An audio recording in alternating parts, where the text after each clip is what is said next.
Welcome, everybody, to a bonus episode. This is a bonus episode for Escape This Podcast. The actual next season will start probably the end of January. Yeah, that sounds about right. Probably the end of January. We need time to start getting recordings going and all that jazz. Which means that we're going to take some time to... We'll still release stuff, but... Yeah, you'll still be getting stuff probably every week. We just get to do something that's a bit more low effort, a bit more relaxed. We are doing something we haven't done for a while, but we've definitely done before many times. We are returning to the old well, and when I say old well, I mean old well, of Joe Miller's Jests. This is a joke book from the 17 to 1800s, Yes. depending on revisions and added jokes. And we go through them, we pick some random numbers from the list, and we read the jokes, and we see if any of them have any comedy value that still holds up today. Yeah, we're going to try and decipher. Now, some of them have taught us great lessons about pit dogs, about fire spit turning dogs and all that sort of stuff, about how much they hated the Irish and still... And the Spanish. And the Spanish and the poor. And women. And women. A whole bunch of stuff. Some of them have been funny, but most of them have been inscrutable. We're going to try and scrute them ourselves. Ugh. Hey, that's the word. Now, what we've done is I've set up for myself, at least, a random number generator of any fantastic. number between 1 and 1,286, which is the last joke on this list. That is before it goes into funny poems, by the way. What? There are funny poems. Do you want to do some of those? Not particularly, No. but good to know. Now, we may get duplicates of ones we've done in previous years. We'll try to remember them and There's skip past no way them, we'll but not. It's So we unlikely might just have we'll to. remember. But you know what? If we've done it before, maybe we'll readdress it and we'll be able to remember why it's funny. Fingers crossed. Yeah, maybe we'll come Maybe at it with we'll- new 2026 eyes. Yeah, maybe now things that seemed inscrutable will be the easiest be scruting scruted. you've ever done. Nothing is more easily scruted now. Okay, Dani, Mhm. are you ready to do some Joe Miller's Jests? Let's For absolutely people do it. who I'm feeling haven't- funny today. If you haven't listened to any Joe Miller's Jests, you can go back and listen to our older episodes. We've done this a few times. How many times have we done them on the main feed as opposed to bonuses? Oh, that's a good point. I think they've all been on the main Oh, feed. really? Maybe. Or maybe some of them in Patreon Couldn't bonuses. tell you. Couldn't tell you. But either way, I hope you enjoy some of these Jests. Would you like to do the first one, Dani? Sure, let's do Do it. you want me to generate you a random number? Yes, I would love that. Dani, could you please read joke number 325? It's not particularly long. It's one paragraph, so let's find out. A gentleman falling to decay shifted where he could. Among the rest, he visited an old acquaintance and stayed with him 7 or 8 days, in which time the man began to be weary of his guest, and to be rid of him, feigned a falling out with his wife, by which means their fare was very slender. The gentleman, perceiving their drift, but not knowing whither to go to better himself, told them he had been there 7 days, and had not seen any falling out betwixt them before, and that he was resolved to stay 7 weeks longer, but he would see them friends again. All right. Well, I mean, sure. I mean, I guess. So, first things first. A gentleman falling to decay. An old man dying. You think that it's an old man? An old Yes. dying man. I think that's fair. Shifted where he could. Went around to various places. He didn't seem to have much of a home to go to, so he just travelled around. And yeah, at one point, Went to a friend's house. Stayed there for 7 days. and apparently that was annoying. They're like, God, this man's been here for 7 days. This man, this decaying man, has shifted where he could, but not where he should. And so the husband who owned the house said, "Oh, man, sorry, I'm fighting with my wife right now. Things are really tense. You should probably go." And he said, well, you haven't fought until now. I guess I'll stay 7 weeks until you make up, which is nothing. It's nothing, man. The joke is that he stays, I guess. Is there some... No, it's clearly that he's finding some funny excuse to stay for much, much longer. It's just not funny. No, I don't get it. Well, if There's got to be an extra you cultural layer. You haven't fought, actually. I dispute your premise. You must have done all your fighting before I arrived, which means if I stay even longer, you won't fight. I like that. Actually, that makes sense. You're like, oh, you're falling out? Well, you haven't fought while I'm here, so I guess I should stay so that you don't fight until you make up again. Mm. I like that. Okay, he's saying you must have been fighting before I got here. I get it. Presumably. I understand. It's still the not joke now. funny. Nice work. Good work, Joe Miller. But okay, the funny, you can understand while the specifics are not funny. You can see it's got the feel of something that would be a joke. It's like a joke that you tell in a dream. It's got the structure but none of the actual humor. You've got a dude who's trying to come up with a slimy excuse to get what he wants even though it's annoying someone else. So he twists their words against them. Ha ha ha ha. Got it. Done. Don't worry, the next one's going to be so good. Are you ready for this next one? Yeah, let's do it. This is going to be number 216. Oh, I hate it already. I'm so worried already. Okay, do you want to read it first? No, I got to read it. We all got to get How here together. cancelable is it? Oh, I mean, I know one person who'd cancel us about Okay. it. An honest Welsh carpenter. That's all I got to, and I was like, oh no, what are we going to say about the Welsh? It's okay, he's honest. That's true. Well, why do they have to specify? I know. Why do they have to specify that he's an honest Welsh carpenter? You wouldn't expect all Welsh carpenters to Hey, be honest? we don't know this. The Welsh might be incidental. It might be an honest carpenter. Ha! It might be insulting to carpenters. We don't know yet. Wait, hold on a second. What? Okay, I've got a whole new bit. No, I think this is just an old-fashioned way of saying Welsh. Okay. And that's where the term comes from, and the term itself is racially insensitive. An honest Welsh carpenter. Oh. Now, you can Welsh on a deal, Yes. but I think maybe that's a racist thing to say against the Welsh. I would assume that is an old term for Welsh. I've never I have to considered that. Google this. We have to find out. I'm pretty sure that's just Welsh. I think if you're Welsh, you're Welsh. I've heard the term Welsh in one very old Simpsons episode, and that's about it. Often considered offensive due to historical derogatory link to Welsh people. Cool. To Welsh. Give me an edym online. The best source of etymology online. Yeah, probably a disparaging use of the national name Welsh. It seems to be related specifically to Welsh. Okay. Yeah, so let's fair say when enough. he's a Welsh carpenter, he is a Welsh carpenter. All right, where were we?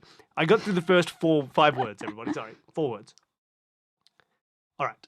An honest Welsh carpenter coming out of Cardiganshire got work in Bristol, where in a few months he had... These sentences, by the way, they go on forever. And they have so much setup that doesn't matter that much. Yes, the setup is insane. But let me... I'll specifically talk about These are for dinner parties where you've really got to draw everyone in pretending it's not a joke. Let me paint you a picture. Okay, I'm going to tell you where the commas are as well. An honest Welsh carpenter, comma, coming out of Cardiganshire, comma, got work in Bristol, comma, where, comma, in a few months, comma, he had saved, comma, besides his expenses, comma, about 12 shillings, semicolon, and with this prodigious sum of money, comma, returning to his own country, comma, when he came upon Mile Hill, comma, he looked back on the town, colon, poor Bristow, comma, said he, comma, if one or more of her country... Okay, it goes on forever. Now, this whole thing one sentence? Yes. Okay, let me try this again. Now that I've said comma a lot and you haven't heard anything, I'll try and do the joke straight. I got as far as either Mile Hill or Mike Hill. I wasn't quite sure. That's because I said both by accident. Gotcha. Okay. An honest Welsh carpenter coming out of Cardiganshire got work in Bristol, where in a few months he had saved, besides his expenses, about 12 shillings. Great. This is a man has 12 shillings. Got it. A Welshman. Sure. And with this prodigious sum of money... I guess that's a lot of money. Returning into his own country. Or that's ironic. Hard to say. Returning to his own country, when he came upon Mile Hill, he looked back on the town. Place, I guess. Poor Bristow, said he. Which I'm assuming is making fun of a Welsh person's pronunciation of Bristol. Sure. Poor Bristow, said he. If one or two more of her countrymen, that's H-U-R, which I'm assuming is the Welsh way to say your, or her... if one or two more of her countrymen were to give her such another shake as her has done, it would be poor Bristow indeed. That's the joke. So he's going back to his country, he looks at Mile Hill, he looks back at the town, he says, poor Bristow, if one or two more of her countrymen were to give her such another shake as her has done, maybe her is me. Is her just every pronoun? Maybe it's me. If one or two more of my countrymen were to give her such another shake as her has done, it would be poor Bristow indeed. So I'm under the impression that the joke here is, I got 12 shillings. If everyone did this, Bristol wouldn't have any money left. Yes, and I think it's based on that. I think maybe poor Bristol, so is a set phrase to say. And they're saying, believe that. poor Bristol. if more people like me had come in and taken money and gone home, it would definitely become poor Bristow because it would run out of money. I think that's the bit. I think it's a play on the fact that you would normally just say, poor Bristow. I'm going to Google the phrase poor Bristow. Anything? No. I'm going to Google the phrase Poor Bristol? Poor Bristol. Doesn't seem particularly exciting. It feels like you're just getting a lot of statistics about how Bristol has a lot of poverty in it. Yeah. So I don't know, but that seems to be it seems to be a joke about poor and poor. And he's Welsh and he's leaving with money that he made there. And English people make fun of Welsh accents by confusing pronouns. I'm going to Google her Welsh. Ah ha ha ha ha. Mm-hmm. No, never mind. Oh. Welsh, it can mean wages, or hire. Yeah, I can't imagine it's actually a Welsh word that we're dealing with here. No, just double checking in case they were being better. Boy, oh boy, these are starting difficult. These have not been good ones. They've No, not they been haven't. funny, nor been incredibly intelligible. But they've been more intelligible than some. Sure. All right, give me Dani, a number. I'll give you another number. So here we go. You ready? Could you please read joke 504? That is 504. Oh boy. This is one of the ones where it's got names in it, and so you can't tell whether you're supposed to know who the these people? Sure. are. It's like a lateral question. You know, they're like, Hugh, and you're like, is that a Hugh I should know, or just a random person called Hugh? Oh boy. Go for it. Here we go. It's joke 504. Couldn't get better than It's this. very short. Could not be funnier than this. Don't think. Okay. There happened when Swift was at Larcon in Ireland. Swift, like It could Jonathan be. Swift, It author could be. of Gulliver's Tales. Yep. I think it's Travels. What did I say? Tales. Tales travels? That doesn't sound like me. Okay, so we're talking about Jonathan Swift. It could be. I don't know if it matters. I think it matters incredibly. So there happened when Swift was at Larcon in England, the sale of a farm and stock, the farmer being dead. Okay, I understand the setup. We get a full stop. I understand the setup. Right? Jonathan Swift has come to England from Ireland. He's Irish, right? It says when he was at Larcon in Ireland. Oh, I thought you said it in England. Sorry. Okay, so he's in Ireland. Mm-hmm. He is Irish, I'm pretty sure. Yeah. And a farmer is dead. I don't know. I just know that he hates London. Yeah, he's Irish.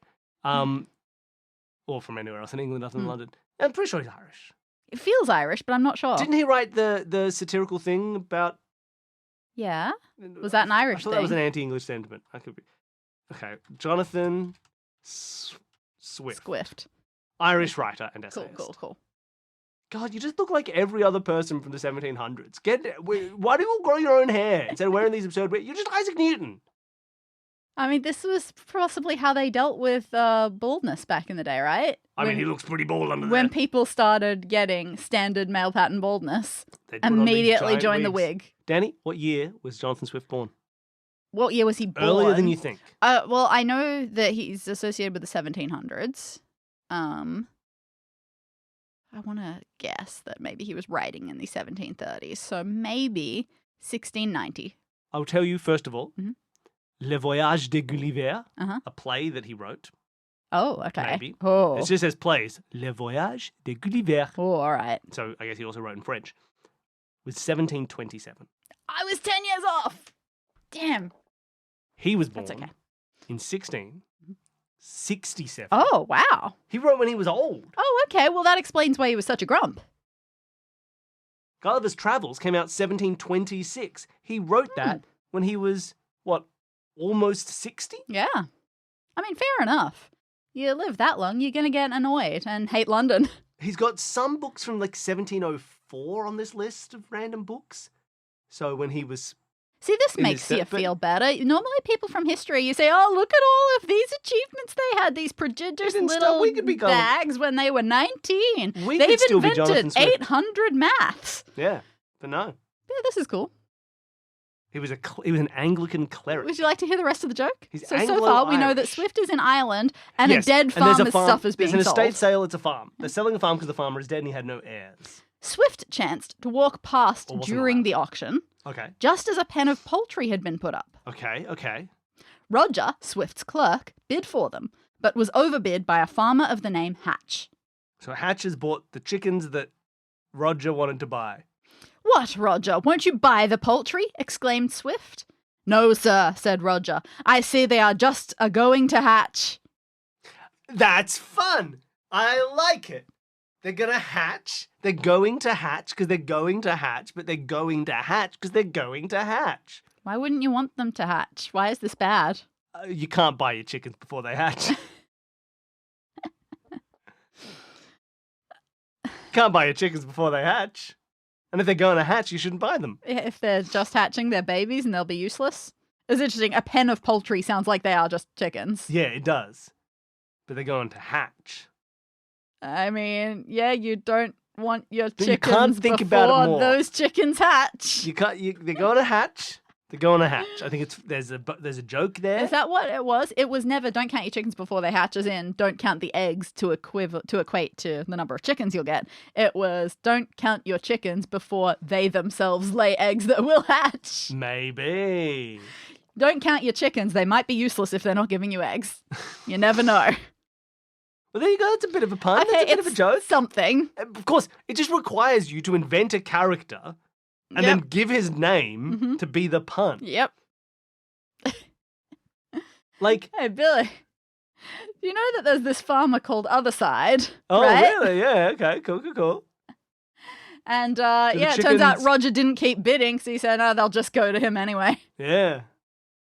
Slightly better, I think. Slightly better a joke than the chickens going to a hatch. There was an unemployed man and he was going to a party at his friend Roger Work's house. And they said, are you going to a party? He said, no. I'm going to work. Perfect. This is a bad joke. I've changed my mind. It's the worst joke we've ever seen. Come on. Put in some effort. Yeah, this was only 504. We're not even halfway through. All right. I'm going to joke 398. It is a big one. I apologize. I'm getting the big ones. You're getting the little ones. Okay. Are you ready for joke 398? Sure. This also involves people. Okay. I'm going to assume that we don't need to know who these people are. All right. But you could look one up if you'd like. It's up to you. I would, but my phone won't let me. All right. Here we go. Admiral Chatillon. Chatillon? It's Chatillon. Admiral And I see that later on he's referred to as M. Chatillon. So he's definitely French. Great. It's not Chatlin. Mm-hmm. Admiral Chatlin. Mm-hmm. Admiral Chatillon, being on a holiday gone to hear Mass in the Dominican Friars' Chapel, a poor fellow begged his charity, just as he was most intent on his devotions. Oh, okay, sure. I'm trying to pray here, you poor fellow. Get out of here. Sorry. I'm trying to pray here, you poor fellow. He felt in his pocket and gave him several pieces of gold. Ooh. Okay, he's a Wow. good guy. He's a good admiral. Without counting them or minding what they were. The considerable alms so dazzled the beggar's eyes Sure. that he was amazed at it. Not unnecessary end to that sentence. Yeah. He was so dazzled, he was amazed. Terrible. Just say he was amazed. As Monsieur Chatillon was going out of the church door, where the poor man waited for him, "Sir," said he, showing him what he had given him, "I cannot tell whether you intended to give me so large a sum. If not, I am very ready to return it." The admiral, wondering at the honesty of the man, said, "I did not indeed, honest man, intend to have given you so much, but since you have the generosity to offer to return it, I will have the generosity to desire you to keep it. And there are 5 pieces more for you." Okay. Is that anything? I mean, to me, it says... okay. This So- doesn't feel like a joke. I laughed because I thought it was saying, I'll have the generosity to desire you to keep it, But take it back. No, he just gives but him I'll more. take it. What? This is, he accidentally gave a beggar too much money, and the beggar said, I- "Sir, you may have given me too I much think money." He the- says, "Ah, beggar, thank you for your generosity in offering to return it. You may keep the excess No, and have more." the That's only not a way joke. this can be a joke is if it is saying, oh, well, I'll think about how good it would have been if you'd kept it. And in fact, I'll think about how good it would have been if there were 5 more too. Nobody just gives him the 5 more. It doesn't say that. That's still what he's saying, isn't it? "I did not indeed, honest man, intend to have given you so much, but since you have the generosity to offer to return it, I will have the generosity to desire you to keep it and there are 5 pieces more for you. But that's still what he's saying. So he might be saying, in my imagination, I've also I given you 5 don't think more. so. I think he just gives him gold, But and it's then not a it's joke. funny. No, I don't think it's funny at all. There's nothing. Oh, I get it, Danny. Hey, what's the joke? A Frenchman who gave money away? No, I don't get it. That's just a scene from Les Miserables. It's nothing. Is that without the? That's just a man asked for money. He was given money, but a lot, and he said, "Are you sure?" And the guy was like, "Yep." I don't. That's the story. No, I think it must be that he didn't actually. But he says, "I have the." I understand that that's how it reads, but clearly something does not read the same way now as it did back then. And that's the only thing I can think of that would make this amusing. But it doesn't happen. It's not a funny joke. It's just a French man giving someone money. Shall we go to the next No, we have to figure this out. one? Send it to Susie Dent. Yeah, do we need to get some kind of old joke specialist on this show who says, well, you see, it's funny because Chatillon means opposite day. Everything and I know therefore about everything he Susie says- Dent from watching and reading her work suggests that she would love this. I think we should I get mean, Susie it's fun. Dent on. There's a lot of fun here. Okay, well, I think if you emailed this joke to Susie Dent, she would reply. now, Danny, you're going to do one that we've probably done before. Oh, I have generated the number 20. Could you please go back to 20, which I'm sure we'll have done before, and so we'll solve it. These are jokes that need solutions. okay. It's short. Okay, it's short. I keep getting the short ones. There is a name again. It might be one where we're expected to know who it is. I can't say at this point. A certain member of the French Academy, who was no great friend to the Abbot Furetier, Ha ha ha ha. one day took the seat that was commonly used by the abbot. Oh no. And soon after having occasion to speak, and Furetier, I have no idea how this is pronounced. How do It you doesn't spell look it? French at all. Furetiere. Furetier. Furetier. Furetier. He There isn't- was a French writer and lexicographer, Antoine Furetier. Is he also an abbot? Well, he was charged with lexicographic plagiarism and ousted, That's so cool. but that's because he wanted to publish his own dictionary. Well, yeah, I assume so if he was a And lexicographical the plagiarist. the Académie Française said, you can't do that. We control the language. Oh. They wouldn't let him publish a dictionary. Oh, fascinating. Because he wanted to do a French dictionary, and they were like, no, idiot. He also wrote a satirical novel, Le Roman Bourgeois. But I don't know if that's him, so I'm going to put in Abbott. It's just funny that there is a Furetier and a French Academy connection. This is the only guy. All right, well, let's assume that it's him. He was from the 1600s. So anyway, this guy took his seat, and soon after having occasion to speak, and Furetier being by that time come in. Okay. So he's sitting in Furtier's spot. Yeah. Furetier comes in and says, there's a man sitting in my spot. I'll publish a dictionary where I say, I'll put his name in as spot stealer. Well, it sounds like it's the other guy who is about to talk, Okay, right? sure. Soon after having occasion to speak, and Furetier being by that time come in. Sure. Here is a place, said he, gentlemen. Here is a place, gentlemen, from whence I am likely to utter 1,000 impertinencies. Go on, answered Furetier. There's one already. That's the joke? That's the end of the paragraph. That's the joke? Would you like to look at it? Hold on, let me find it on mine. Hold on. So I assume that for whatever reason, Oh no. he Oh says no. something about 1,000 impertinencies. And Oh, I went past it. And Furetier is saying, well, you're sitting in my spot, so that's one impertinence. What But about the French Academy. Oh, the French. Okay, you're right. So they hate Furetier because they kicked him out. It was commonly used by the abbot, and soon after having occasion to speak, and Furetier by that time come in. Here is a place, said he, from whence I am likely to utter 1,000 impertinences. Go on.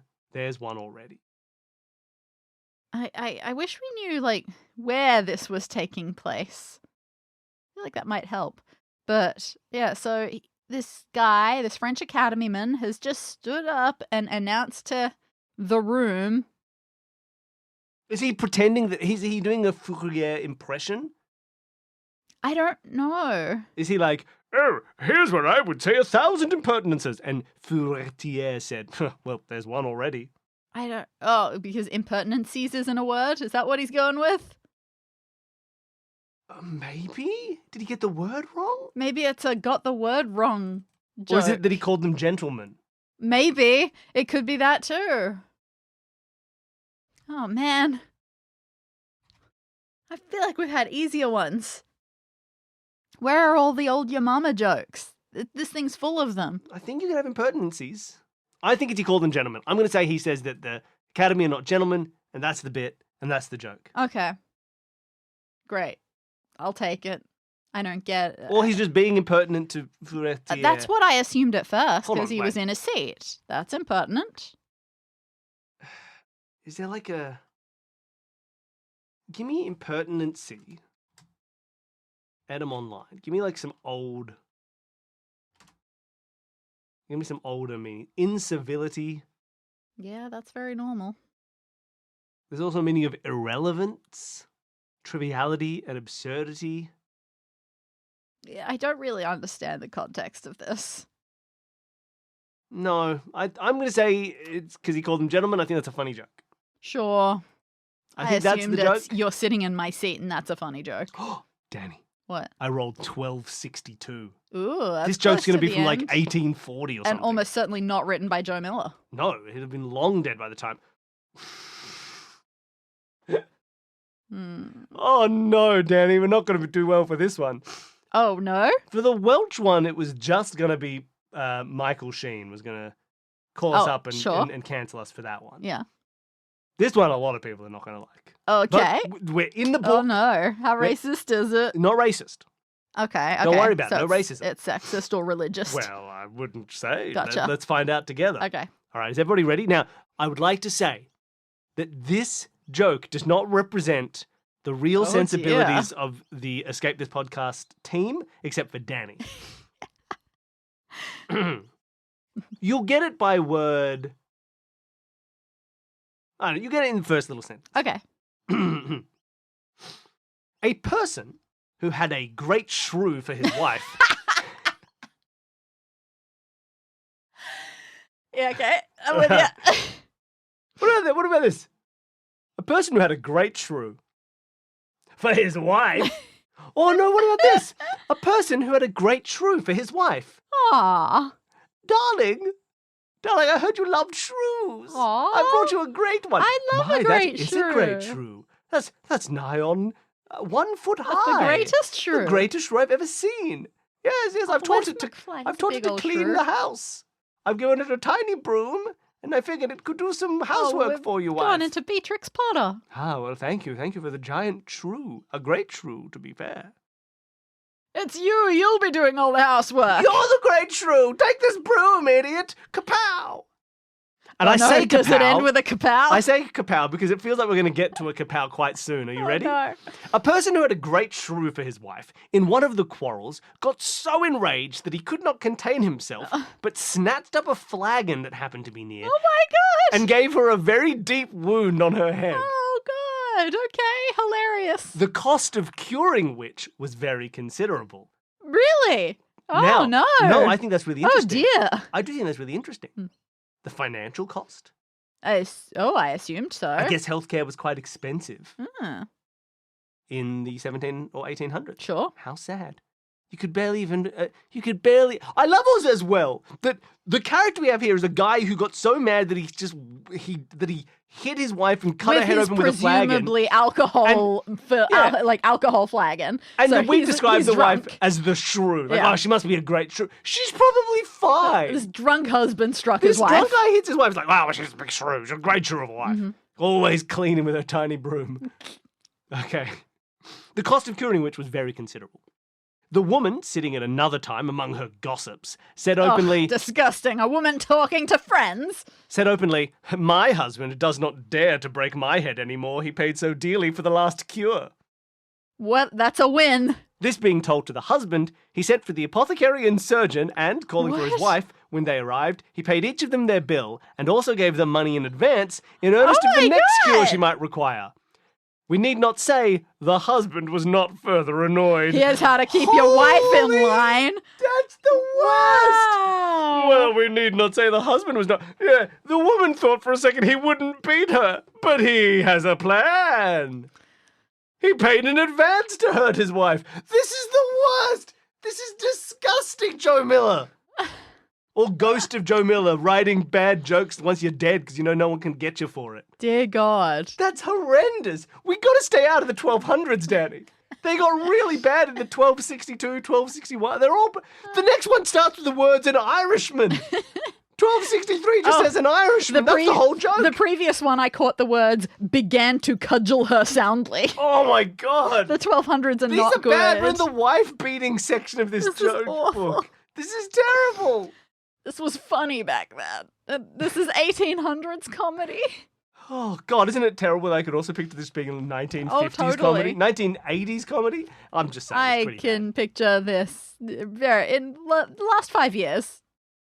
I mean, wasn't this one where comedians were doing that? I can't remember who it was. Something about a waitress with a black eye got a lot of controversy. Oh, maybe. And so, yeah, essentially just, hey, turns out domestic violence jokes are still a thing.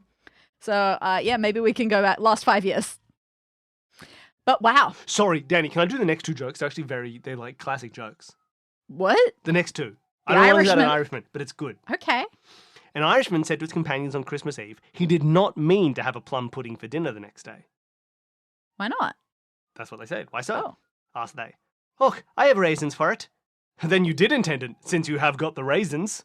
Oh, okay. So, It's just a joke about his accent. Homophones and accents. How about this one? Okay, sure, that's fine. A gentleman passing in dirty weather through a street in which the pavement had been broken up got bespattered with mud. Sure. On looking about him in distress, he saw written up on a board, "No thoroughfare." Mm-hmm. "Egad," said he, "they may well say that, for I have proved it thorough-foul." Oh, I see. It's not thoroughfare, it's thorough-foul. Sure. There's no thoroughfare, it's thorough-foul. Isn't that good? I guess. Isn't that good? Isn't that better? Look, it's better. Okay, sorry. They just felt like actual jokes and they weren't about beating your wife, which I thought was a win for this section of the book. Yep, good point. Billy, I like the next one, just Ooh. while we're skimming these ones. Are you I looking like at 1265. Give us a read. A distinguished gentleman whose nose and chin are both very long and who has lost his teeth, whereby the nose and chin are brought very close together. This is almost a character from Dubliners. Oh. There's an old woman who has a similar condition. But Okay. Go on. Well, this gentleman was told, I'm afraid your nose and chin will fight before very long they approach each other so menacingly. Yep. I was afraid of it myself, replied the gentleman, for a good many words have passed between them already. That's a good joke. A good many words have passed between his The nose and words his pass chin. between your nose and your chin when you say them, but also words pass between people that are having an argument. These are written late enough that they make some sense. These Yeah. are not from the 1700s. All right, we need to pick a random number again. All right, random generator. I think it was technically my turn. Yes, could you please do 1032? Oh, that's earlier, but not much earlier. No. All right. Okay, this one is a little bit religious. I might not understand it. A vicar and curate of the village where there was to be a burial were at variance. Okay, so that's two people, they're fighting. The vicar and the curate are getting mad about a burial. The vicar not coming in time, the curate began the service and was reading the words, I am the resurrection, when the vicar arrived, almost out of breath, and snatching the book out of the curate's hands with great scorn cried, You are the resurrection! I am the resurrection! And then went on. Okay. Mine suck. Who do you think you are? I am. Yeah, okay. He was reading a book and it was meant to be Jesus, but then it was like, no, it's not you, it's me. I'm the vicar. I'm meant to be reading this part. And that's kind of like a fun bit. Ha ha ha Ha ha ha ha ha. Ha ha ha ha ha. Can I have another one? Yeah, you can have another one. I'll give you a good number. Thank Ready you. for this one? Yeah. Generate. Can you do 368? Oh boy, this one's got people. Oh no, this one's the sort of one that's got people and their names have been lined out. Oh. So I'm just gonna have to make up some names here, I guess. Why not just read the lined out names? Okay, sure. I'll call them and Yeah, I love it. to some extent. Okay. Sir John H.C. being in the Court of Requests one morning, soon after Sir Rob. Those ones, we got their names. Okay, so Sir Rob was in the Court of Requests. Sure. And then who was? Sir John H.C. John H.C. Macy. H.C. a lawyer abbreviation or something that I don't know. Her counsel. Yeah, something like that. You see what I mean? Okay. Wirt had married Miss Sir, and overhearing him tell What does this look like? So I have to find this. What does that look like? a long horizontal line. 368. Yeah, W had married Miss S. Wirt had married Miss Sir, and overhearing him tell a gentleman who congratulated him upon that occasion that he was glad his friends were pleased with what he had done. Aye, and so are your enemies too, said he. Okay. A man got married, someone whose identity is so real we're not allowed to know it, got married to a woman with some level of reputation. I think that must be. Maybe that's Sir Rob W. Is that a guy? Why? And Rob has a dot because it's a shortening of Robert. It could be like Robert Walpole, the first British Prime Minister. Yeah, this is Robert Walpole. Can you find out who Robert Walpole's wife was? Okay. Robert. Yeah, okay, Walpole? there's a dot after Rob. I assumed it was a full stop, but I suppose they could have been using it as an abbreviation. Spouse. Maria. Oh. Lady Walpole. Yeah, and Catherine Walpole. Well, I mean, look, I don't know. Miss S could have been a surname. Let's look up Catherine Walpole. Nay shorter. Oh my. Okay, we're talking about specific people. So this is Robert cancelled Walpole out because it was about the Prime Minister. and his first wife, Catherine Walpole. Okay, and so people were congratulating him, and he said, "Oh, I'm glad my friends are so happy." And then Sir John said, "Yeah, so are your enemies." Because your wife sucks. The guess? S stands for shrew. You should hit her with a flagon. Is that the bit? She was renowned for her extravagant lifestyle, frequently attending the opera and buying expensive clothes and jewelry. Okay. He had a succession of mistresses. Sure, that sounds right. She aroused controversy when it was noted that her youngest son, born 10 years after his siblings, did not resemble in looks any of his siblings or his supposed father. Sure. How old was she when they married, do you reckon? You've got the Wikipedia page, you can find out. She was born in 1682. Okay. They married in 1700. Okay, she was 18. She was 18. 17, 18. He, in 1700, was... He was born in 1676. Okay, so he was only 24. He was 24. It's not the She was most 18. egregious thing in the world.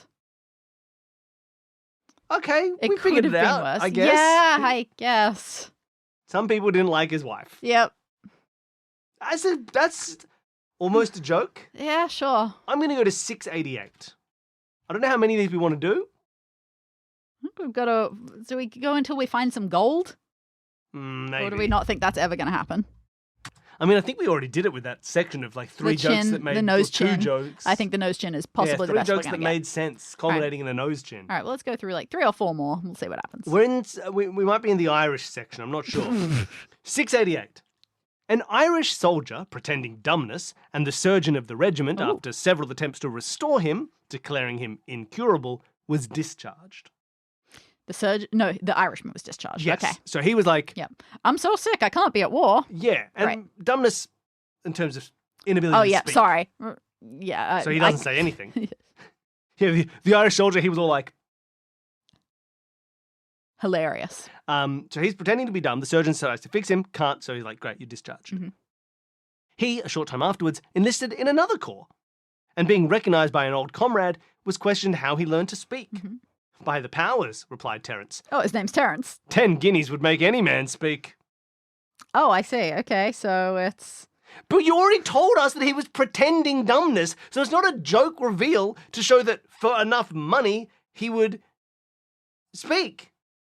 You had already told that he was pretending, unless that's an existing phrase. No, I don't think it is. I think it's just saying that his first regiment didn't pay very well. So, yeah. I don't know. I don't like it, but I'm not baffled by it. I'm getting a lot of Bible quotes when I Google the phrase, but it doesn't mean anything and has nothing to do with it, so I don't know why it's showing No, up. I don't think. All right. I don't think it's anything. But we already knew he was pretending. That was the setup for the joke. The setup was the same as the punchline. But, well, I assume it's just the punchline is that he's willing to essentially come out with it. I suppose. I don't know. It's not great. We got to do more. It's not good. We got to do another one Yeah. until we like it. We got to Unsatisfying. keep going until we like All the right, next next joke number. that we like will be done, everybody. So Next this number. is only going to be a 7-hour video or audio podcast episode. 259. Oh no, that's early. That's pretty early. The British Lord Okay, Grimble. this is probably about Alexander Pope. Okay, which one's Alexander Pope? I don't remember, but I've got Mr. Pope. I assume it's not Alexander the Pope. Pope. English poet and translator. One of the most prominent English poets of the early 18th Yeah, century. I don't remember what he wrote. He was a satirist. Essay on criticism, the Dunciad, Ode on Solitude, The Rape of Dunciad? the Lock. Yeah, the Dunciad. Oh, Rape of the Lock. That's very famous. I Okay. don't know what it is, but that's very famous. The Rape of the Lock. The Dunciad is a landmark mock heroic narrative poem published in three Oh, like different an visions. Iliad. But for a guy called Duncan, I guess. Oh, fun. All right. Well, anyway, Mr. Pope, being at dinner with a noble duke, had his own servant in the livery waiting on him. The duke asked him, why he that eat mostly at other people's tables should be such a fool as to keep a fellow in livery only to laugh at him.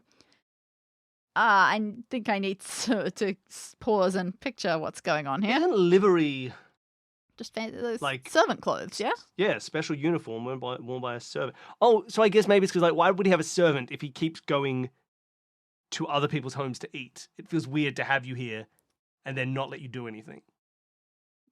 But yeah, the only to laugh at him sort of threw me. But okay, maybe that's just what Pope did because he was known to be a satirist. Or and that maybe sort of it's thing. like by virtue of being someone who goes to everyone else's house all the time, you never stay home, having a servant to like cook and clean for you seems like a joke. Okay, sure, let's go. So the Duke asked him, why he that eat mostly at other people's tables should be such a fool as to keep a fellow in livery, only to laugh at him. "'Tis true," answered the poet. "He kept but one to laugh at him, but his grace had the honour to keep a dozen."